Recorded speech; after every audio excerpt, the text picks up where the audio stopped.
মানুহে যে কৈ আছিলে খুব হাল্লা হয় তেনেকুৱা কিবা হয় নেকি? ডিপ্লিনা ডেকা আহিছিলে, ডিপ্লিনা ডেকা হয় নেকি? কেতিয়া আহিছিলে? কিমান দিন হ'ল? কিমান দিন হ'ল? কিমান দিন হ'ল তেওঁ অহা? ডিপ্লিনা ডেকা অহা কিমান দিন হ'ল? ডিপ্লিনা ডেকা 6 মাহ হ'ল। মানে কি পাৰ্টিত আহিছিলে নেকি? পাৰ্টিত আহিছিলে। কিহৰ পাৰ্টি আছিলে? মানে ঘৰুৱা কিবা পাৰ্টি? কিবা কিবি পাৰ্টি চলিয়ে থাকে। বাৰ্থডে হওক বা কিবা হওক এনেকুৱা কিবা কিবি পাৰ্টি। অকল ডিপ্লিনা ডেকা আহিছিলে না আৰু কোনোবা আহিছিলে? আৰুতো জুবিনটো আহিয়ে থাকে। জুবিন দুবাৰ নে তিনিবাৰে কিবা আহিছে। হয়, এতিয়া আৰু বাকীখিনি নাজানো। জুবিনদাৰ মৃত্যু ইতিমধ্যে 7 দিন পাৰ হ'ল আৰু 7 দিনতে আমি কোনো ধৰণৰ কনক্ৰিট সলিউশন পোৱা নাই। তেখেতৰ ন্যায়ৰ বাবে তেখেতৰ মৃত্যুৰ আঁৰত যি ৰহস্য আমি গম পালো, সেই ৰহস্য ফাদিল এতিয়ালৈকে হোৱাব পৰা নাই। লগতে যিকেইজন ব্যক্তি সেই ঘটনাস্থলীত আছিলে সেই ব্যক্তিকেইজনৰ কোনো ধৰণৰ স্পষ্টীকৰণ আমি পোৱা নাই, কোনো ধৰণৰ তেওঁলোকক কোনো ধৰিব পৰা নাই। এতিয়া কথাটো হ'ল, মই ক'ব বিচাৰিছো দুটামান কথা সিদ্ধাৰ্থ শৰ্মা আৰু শ্যামকানু মহন্তক লৈ পেলাই, কাৰণ মই এওঁলোক দুজনকেই জানো। বাকী তাত থকা ছিংগাপুৰৰ যিকেইজন অসম এছচিয়েশ্যনৰ লোক আছিলে তেওঁলোকৰ কথাটো মই নকওঁৱেই, কাৰণ তেওঁলোকতো ইমান দিনে নিমাত হৈ আছে। কিয় নিমাত হৈ আছে মই নাজানো, মোৰ কোনো আইডিয়াই নাই। আচলতে ইমান ডাঙৰ ঘটনা ঘটি গ'ল কিন্তু তেওঁলোকৰ মাতেই নাই। যা হওক, প্ৰথমতে আহো সিদ্ধাৰ্থ শৰ্মাৰ ওচৰত। সিদ্ধাৰ্থ শৰ্মা হৈছে one and only manager of Zubeen Garg since 10 to 12 years, যিমান দূৰ মই জানো। তেখেতক প্ৰথম সাক্ষাৎ হৈছিলে মোৰ 2015 চনত, আৰু তেতিয়াৰে পৰাই এতিয়া যেনেকৈ চৰ্চা চলি আছে তেখেত এগৰাকী অভদ্ৰ অসভ্য মানুহ, তাত মোৰ কোনো ধৰণৰ আচলতে ডিনায়েল নাই। তেখেত সঁচাকৈয়ে এজন অভদ্ৰ মানুহ, কোনো ধৰণৰ ব্যৱহাৰ তেওঁ নাজানে। আৰু সেই সময়ত যেতিয়া মোৰ সাক্ষাৎ হৈছিলে তেতিয়া মই একেবাৰে নতুন আছিলো, সেইবাবে মই বহুত কথা সহ্য কৰিছিলো, বহুত কথা মই তেনেকৈ থাকি গৈছিলো, নিমাত হৈ থাকি গৈছিলো। কিন্তু ইমান বছৰে এই কাৰণে কোৱা নাছিলো কোনে। আৰু এতিয়া বহুতে প্ৰশ্ন কৰিছে যে সিদ্ধাৰ্থৰ কথা এতিয়া সকলোৱে কিয় কৈ আছে। মোৰ ওচৰত সেইটো উত্তৰ আছে। ইমান দিনে আমি আচলতে একো কোৱা নাছিলো, কাৰণ তেনেকুৱা কোৱাৰ কোনো পৰিৱেশো নাছিলেতো। সিদ্ধাৰ্থে এনেকুৱা দেখুৱায় যে জুবিন গাৰ্গৰ ওপৰত অধিকাৰ কেৱল সিদ্ধাৰ্থ শৰ্মাৰ আছে। সেনেকুৱা মই বুলি নহয়, আমাৰ গোটেই ফেটাৰ্নিটিৰ মানুহে কব এই কথাটো, যেন জুবিন দাৰ ওপৰত কপিৰাইটটো কেৱল সিদ্ধাৰ্থ শৰ্মাৰ। আৰু এনেকুৱাকে দেখুৱাব, এটা সময়ত আমিও ভাবিবলৈ বাধ্য হলো যে বা ইমান পজেচিভ, ইমান তেওঁ এগ্ৰেছিভ জুবিন দাৰ প্ৰতি। গতিকে নিশ্চয়কৈ তেওঁ সঁচাকৈ চাগে জুবিন দাক বহুত ভাল পায়, জুবিন দাক বহুত বেছি যত্ন লয়। আমি তেনেকৈ ভাবি পেলাই তাৰ সেই দুৰ্ব্যৱহাৰবিলাক বা যি মিছবিহেভ কৰে বা যি ধৰণৰ অভদ্ৰামী কৰে সেইবিলাক আমি আচলতে আওকাণ কৰিছিলো। সেইবোৰ একমাত্ৰ জুবিন দাৰ খাতিৰত আওকাণ কৰিছিলো, আৰু আজি পৰ্যন্ত কোনেকো কোৱা নাছিলে। ছিংগাপুৰলৈ গ'ল, অসুস্থ দেহাৰে জুবিন দা ছিংগাপুৰলৈ গ'ল অনুষ্ঠান কৰিবলৈ। সমস্ত দায়িত্ব সিদ্ধাৰ্থ শৰ্মাৰ হয়। তেখেতে ক'ত যাব, কি খাব, কেতিয়া শুব, কি কৰিব, কি পিন্ধিব। তেখেত ইতিমধ্যে ৰেগুলাৰ বেচিছত মেডিচিন সেৱন কৰে, মেডিচিনো নাই খোৱা বুলি আমি জানিব পাৰিছো। সেই অৱস্থাত ৰাতিটো পাৰ্টি কৰি দিনত নুশুই নেমেলি, তেখেতৰ শ্লিপ চাইকেলটো আমি সকলোৱে জানো, তেখেতে ৰাতিটো নুশুলে দিনটো শুৱে, সেইদিনাখন নুশুলে, ব্ৰেকফাষ্টটো নকৰিলে। তেনেকৈ তেওঁ কিবা এখন অজান আইলেণ্ডলৈ লৈ গ'ল। কোনো ধৰণৰ নিৰাপত্তা নাই, কোনো ধৰণৰ মেডিকেল টিম নাই। আৰু মিষ্টাৰ সিদ্ধাৰ্থ শৰ্মা, মই তোমাক কওঁ যে তুমি যে তাত গৈছিলা, you were there to take care Zubeen Garg, you were there not to entertain yourself. তাত তুমি অন ডিউটি আছিলা। জুবিন দাৰ অনুষ্ঠান কৰিব যোৱা মানে অৰ্থটো কি হ'ল? জুবিন দাৰ অনুষ্ঠানটো কৰিব গৈছে ছিংগাপুৰত, তুমি তাইৰ দায়িত্বত আছিলা। তুমি ফূৰ্তি কৰিব যোৱা নাই তাত, তুমি ফূৰ্তি কৰিবলৈ যোৱা নাই, তুমি অন ডিউটি আছিলা। তুমি জুবিন দাৰ যত্ন ল'ব লাগিছিল, জুবিন দাক ৰাখিব লাগিছিল। এতিয়া আহো শ্যামকানু মহন্তৰ কথা কোৱাৰ আগতে আৰু এটা কথা কম। এতিয়া নতুন কথা, বহুত কথা গম পালো যে যিমানবোৰ ৰাইটছ আমি জুবিন দাৰ যিমানবোৰ গীত আছে, সেই গীতসমূহ আমাৰ কাৰণে সম্পদ। সেই সম্পদসমূহৰ আৰত যি ৰেভিনিউ শ্বেয়াৰিঙৰ যি প্ৰপাৰাইটাৰ যিজনে পাব ৰেভিনিউ সেটোৰ সকলোতে সিদ্ধাৰ্থ শৰ্মাৰ নাম জড়িত হৈ আছে এটো কিমান দূৰ সত্য মই নাজানো কিন্তু যদি সত্য হয় তেতিয়া হলে হাউ ডেয়াৰ ইউ তোমাৰ সাহস কেনেকৈ হল বহুতে বহুত কথা কৈ আছে প্ৰপাৰ্টি কথা কৈ আছে মই নাজানো তাৰ হোটেলৰ কথাও মই নাজানো তাৰ পানী বটলৰ কোম্পানীৰ কথাও মই নাজানো কিন্তু এটা এনেকুৱা হৈ গল কথাবোৰ যে সকলো কথা আমি জানিব লাগিব আমাক প্ৰত্যেকটো প্ৰশ্নৰ উত্তৰ লাগিব মাননীয় মুখ্যমন্ত্ৰী ডাঙৰীয়া হিমন্ত বিশ্ব শৰ্মা তেখেতে একেদিন যি সাহস দেখুৱাইছে যি ধৰণে ধুনীয়াকৈ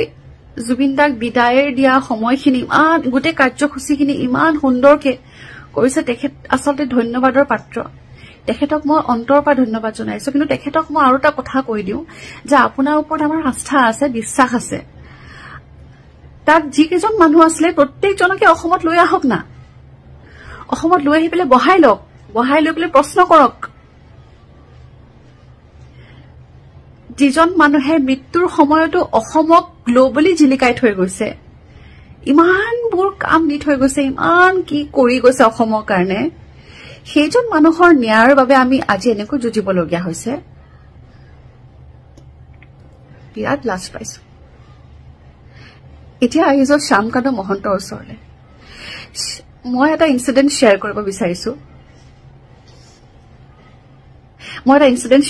বিচাৰিছো মই শেহতীয়াকৈ চিকাগোলৈ গৈছিলো আৰু চিকাগোলৈ যাওঁতে Assam association of north America তেওঁলোকে সমস্ত দায়িত্ব লৈছিলে মোৰ তাত থকা খোৱা তাত লৈ যোৱা তাত যত্ন লোৱা তাৰমানে মই এইখিনি কথাও আপোনালোকক কলো যে মই যদি অকমান খোজকাঢ়িবও যাব বিচাৰো ইভিনিং ৱাক কৰিবলৈ যাব বিচাৰো তেতিয়াও তেওঁলোকে কয় যে অকলে নাযাবা তুমি আমাৰ দায়িত্বত আছা আমি কোনোবা এজন তোমাৰ লগত থাকিম বলা য'ত যাব মন গৈছে তুমি আমাক কোৱা আমি তোমাক লৈ যাম ইমানখিনি তেওঁলোকে মইতো একোৱেই নহয় বুলি কলো মোকেই তেওঁলোকে ইমান যত্ন লৈছে being the organizer of the event North East ফেষ্টিভেলৰ অৰ্গেনাইজাৰ কোন শ্যামকানু মহন্ত তেখেতৰ ৰেছপন্সিবিলিটি আছিল জুবিন গাৰ্গ এজন সাধাৰণ ব্যক্তি তেওঁ নহয়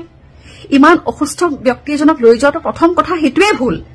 দ্বিতীয় কথাটো হল কোনো মেডিকেল টিম নোহোৱাকৈ তেখেতক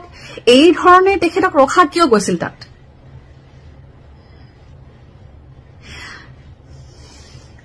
আজি গম পালো কালি গম পাইছো যে জুবিন দাৰ মৃত্যু হৈছিল 19 তাৰিখে কিন্তু 20 আৰু 21 তাৰিখে নৰ্থ ইষ্ট ফেষ্টিভেল নাম সলাই পেলাই তাত অনুষ্ঠান অনুষ্ঠিত কৰিছে লাজ নাপালে তেখেতে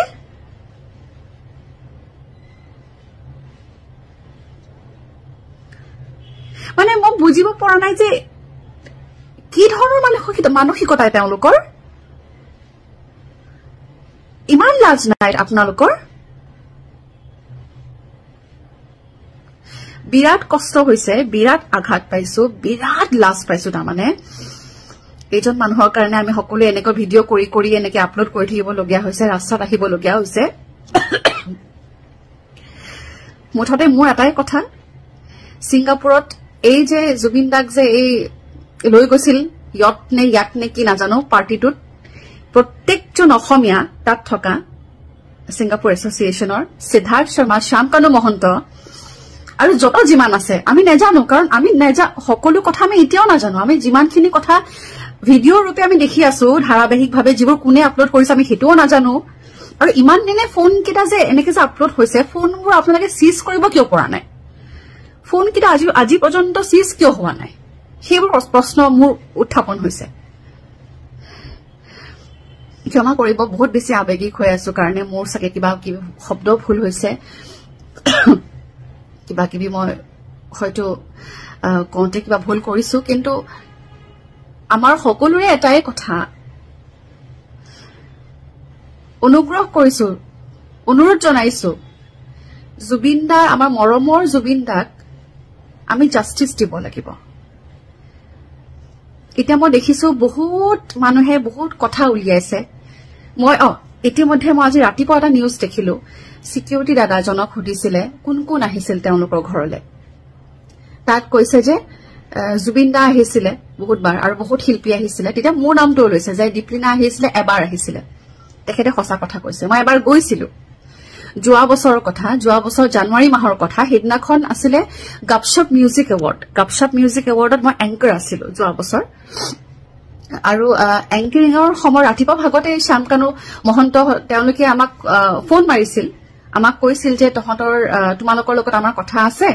মোক বুলি নহয় বহুত সিংগাৰক ফোন কৰিছিল বহুত গায়ক গায়িকাক ফোন মাৰিছিল যে আমি বহুতক আজি আমন্ত্ৰণ কৰিছো আমাৰ ঘৰলে ভাত খাবলে বহুত গভৰ্ণমেণ্ট অফিচিয়েলছ আহিব নন গভৰ্ণমেণ্ট অফিচিয়েলছ আহিব তুমিও আহিবা তেতিয়া মই কৈছিলো যে নাই মোৰ এংকাৰিং আছে শ্যামকানু দা মোৰতো দেৰি হ'ব তেওঁ কৈছিলে একো নাই সকলোৰে তাততো বহুজন যাব যেহেতু গাপশপ মিউজিক এৱাৰ্ড বহুত শিল্পী তাত থাকিব তেওঁলোকেও অনুষ্ঠানটো মানে এটেণ্ড কৰি ৰাতিলৈ আহিব আমাৰ ঘৰলে তোমালোকো আহিব পাৰিবা ঠিক আছে কথাৰ মতে কাম অনুষ্ঠান শেষ কৰিলো সেই খন্তে চাগে 10:30 বাজি গৈছিলে গাপশপ মিউজিক এৱাৰ্ড তাৰ পাছত গম পালো যে বিশ্বত হৈকেও একেলগে আমি 38 গৈছো আমি শ্যামকানু মহন্তৰ ঘৰ পালোগে বিশ্বত হৈকে আছিলে মোৰ লগত বিশ্বতৰ লগত তেখেতৰ টিম মেম্বাৰ্স কোনবা তেওঁৰ বন্ধু বান্ধৱ আছিলে আৰু তেতিয়া অলমোষ্ট তেওঁলোকৰ খানা শেষ হৈছে তাৰমানে মানুহবোৰ গুচি গল সকলো ডাইনিং টেবুলত বহি পেলাই আমি ভাত খাবলৈ মাতিলে আমি ভাত খালো আমি সকলোৱে ভাত চাত খাই মেলি আমি ৰৈ আছো আৰু কি কথা পাতিবলৈ মাতিছে আমাক কওক আৰু আমি ঘৰলৈ যাব লাগে নাই তেওঁলোকৰ বেলেগ কথা নাই তেখেতৰ পত্নীও আছিলে বাৰু সিদিনা পত্নী আছিলে বহুতো মানুহ আছিলে ৰৈ আছো যে গানৰ কথা কব নেকি শ্বৰ কথা কব নেকি ৰঙালীৰ কথা কব নেকি যেহেতু ময়ো ৰঙালীৰ অনুষ্ঠান পৰিবেশন কৰিছো সিনেমা এখন বনাম বুলি কৈছিল তেখেতে সিনেমা জুবিন দা আছে পাপন দা আছে এইবিলাক কৈছিলে সিনেমাখনৰ কথা পাতিম বুলি কৈছিলে গতিকে আমি ৰৈ থাকিলো কিন্তু আমাক তেনেকুৱা ধৰণৰ কোনো কথা নকলে আমি ভাত চাত খাই পেলাই আমি ঘৰখন আমাক দেখুৱালে তেওঁ নতুনকে গঢ়া ঘৰখন আমাক দেখুৱালে জিম দেখুৱালে টেৰেছ দেখুৱালে আৰু বিভিন্ন ৰুমবোৰ দেখুৱালে আৰু কিবা দেখুৱালে আৰু এইবিলাক মুঠতে মোৰ মনত পৰা নাই ঘৰ চৰ দেখুৱাই মেলি লাষ্টত মানে আমি বিশ্বত আৰু মই গুচি আহিলো তাৰপা ৰাতি 11:30 মান বাজিছে আমি গুচি আহিলো সেইটোৱে মোৰ প্ৰথম আৰু শেষবাৰৰ বাবে তেখেতৰ ঘৰলৈ মই গৈছো এতিয়া কথাটো হ'ল আমি অসমীয়া হিচাপে মোৰ দুটামান কথা ক'বলগীয়া আছে যে আমি যেটো মেইন কথা তাৰমানে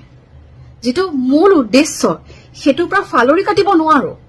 এটা দেখিবলৈ পাইছো যে সামাজিক মাধ্যমত বহুজনে বহু ধৰণৰ কথা উলিয়াইছে সেই কথাবিলাক আমি পিছতো আলোচনা কৰিব পাৰিম প্ৰথম কথা হ'ল দুখিক শাস্তি দিব লাগিব আৰু শাস্তিটো এনেকুৱা হ'ব লাগিব যে জেললৈ গ'ল আকৌ ওলাই আহিল হেতু নহয় তাৰমানে কঠোৰ শাস্তি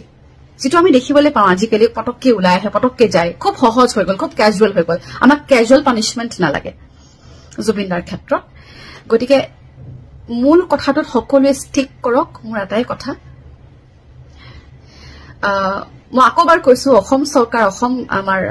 প্ৰশাসন সকলোৰে ওপৰত মোৰ আস্থা আছে সকলোৰে ওপৰত মোৰ বিশ্বাস আছে তথাপি পুনৰবাৰ মই অনুৰোধ জনালো ইমান দিন কিয় লাগিছে 7 দিন হৈ গ'ল অনুগ্ৰহ কৰিছো সোনকালে কাম কৰক কাম কৰি আছো দেখা পাইছো কাম কৰি আছে তেওঁলোকে দেখা পাইছো কিন্তু সোনকালে কাম কৰক আৰু উচিত তদন্ত কৰি দুখিক কঠোৰতকৈ কঠোৰ শাস্তি দিয়ক লাগিলে জুনেই নহক আমাৰ হেতু একমাত্ৰ কথা আৰু আমি এই কথাটোতে ষ্টিক কৰিব লাগিব একেদিন যেতিয়ালৈকে তেওঁ আমাৰ জুবিন দাই ন্যায় নাপায় বাকি কথাবিলাক পাতিবলৈ আমাৰ বহুত আছে বহুত দিন আছে এৰি নিদিয়ে মানে মই বৰ এজন দেখায় আমাৰতো গাড়ী আছে তেওঁ মানে ভদ্ৰতা মানে একদম নাজানে আৰু 3 দিন মোৰ ভতিজা ল'ৰাটোৱে ইফালেদি আহি থাকোনে 3 দিন নিশিতা গোস্বামী আৰু ইয়াতে বেলেগ মাইকী আনি পেলাই ইয়াতে পাৰ্টি কৰা মানে আমি দেখিছো আৰু কাক দেখিছিলে নিশিতা গোস্বামী 3 দিন আহিছে ইয়ালে জুবিন গাৰ্গৰ এই মাৰ্ডাৰটোৰ আগতেও তেওঁ ইয়ালে আহা দেখিছো আৰু কোন আহে ইয়ালে আৰু তেনেকেতো তেখেতৰ আমিতো না সিমান ৰাতি আৰু মানে ইয়াতে হ'ল 3-4 বছৰ হৈ গ'ল 3-4 বছৰ হৈ গৈছে আমিতো জানো তেখেতৰ সেই হেৰি ফেষ্টিভেলৰ এইবোৰ মানে সংগীতৰ হেৰিতেই কৰি থকা বুলি বেলেগ আৰু তেনেকুৱা নাই আৰু ভাস্কৰজী মহন্তৰ কিন্তু আমি তেনেকৈ জানো আৰু ইয়াতে কিন্তু তেখেতৰ মানে সেই ব্যৱসায়টো আমি সেই তেতিয়াৰ পৰাই সেই জানো আৰু যে তেওঁ ব্যৱসায় কৰে কিন্তু ব্যৱসায় কৰাটো এতিয়া পৰিস্ফুট হৈছে আৰু যে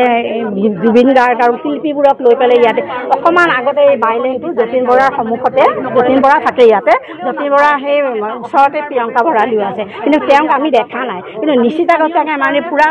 চকুৰে মোৰ ভতিজাই 3 দিন অহা দেখিছে তেওঁক লৈ আহে এতিয়া চাওকচোন আপোনালোকে লাহে লাহে কিমানবোৰ কথা ওলাই আছে হয় প্ৰথমতে নিকিতা গোস্বামী এতিয়া হৈছে দীপলিনা ডেকা যোনেই নহওক লাগে যোনে ইয়াত জড়িত নহওক লাগে সকলোৱে উচিত শাস্তি পাব লাগে দুখীয়ে উচিত শাস্তি পাব লাগে যোনে জড়িত নাথাকক লাগে দীপলিনা হওক লাগিলে আৰু ডাঙৰ ডাঙৰ কোনোবা মন্ত্ৰী এম এল এ হওক লাগে যোনেই এনেকুৱা কাণ্ডত জড়িত হৈ আছে জুবিন দাৰ লিখীয়া সম্পদ এডালক আমাৰ পৰা দূৰ কৰাত যোন জড়িত হৈ আছে তেওঁলোকে মুঠতে ৰাইজে উচিত শাস্তি দিয়াটো আমি বিচাৰোঁ আজি বহুখিনি তথ্য ওলাই আছে লাহে লাহে আপোনালোকেতো গম পাইছে আজি চাওক দীপলিনা ডেকা কথা ওলাইছে নিকিতা গোস্বামী কথা পাতিলে নিকিতা গোস্বামীটো কৈছেই কিন্তু তাইক কেতিয়াও এৰি দিব নালাগে মানে ৰাইজে কেতিয়াও ইয়াত কোনো নাই